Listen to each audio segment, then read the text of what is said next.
কবুতরও দেখেন মালিক চিনে, দেখেন কত দূর থেকে চলে আসছে মালিকের কাছে। তো মানুষের খালি মানুষের চিনলো না আর কি। যাই হোক, হ্যালো ভিউয়ার্স, কি অবস্থা সবার? আশা করি ভালো আছেন। তো আজকে কবুতর ট্রেনিং করাইতেছি। এই কবুতরটার বয়স 1 মাস, 1 মাস প্লাস, কিছুদিন উপরে আছে। তো এই কবুতরটাকে ট্রেনিং করাইতেছে অপু।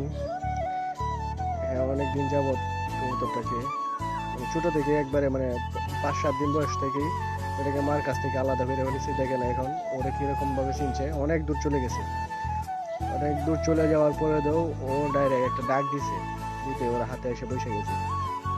মালিকটাকে ভালো মতনই চিনছে। মালিকের প্রতি তার একটা বিশ্বস্ততা, একটা বিশ্বাস তৈরি হয়েছে। তো এটা মানুষের লগে যে কোনো পশু পাখির হতেই পারে। আপনি যত সময় দিবেন সেটার প্রতি আপনার তত বিশ্বস্ততা হবে। দেখেন অনেক দূর চলে গেছে, অনেক দূর চলে গিয়া তারপর ঘুরে ফিরে সেই আবার তার কাছে চলে আসবে। এটা হচ্ছে ভালোবাসা, টান। আপনি যে কোনো মানুষ এরকম হয় না, মানুষ বাদে যে কোনো জিনিসের প্রতি যতটুকু সময় দিবেন আপনাকে ততটুকু সে বিশ্বাস করবে, আপনার কাছে ততটুকু আসবে সে। কিন্তু মানুষ এরকম না, ঠিক আছে? প্রাণীর ক্ষেত্রে এরকম হবেই, এটাই স্বাভাবিক।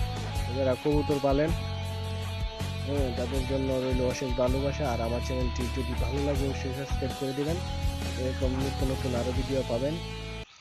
তো কে কত জোড়া কবুতর পেলেন এটাও বলতে পারেন কমেন্টে। ভিডিওটি কেমন লাগলো আপনারা জানাবেন। ধন্যবাদ সকলকেই।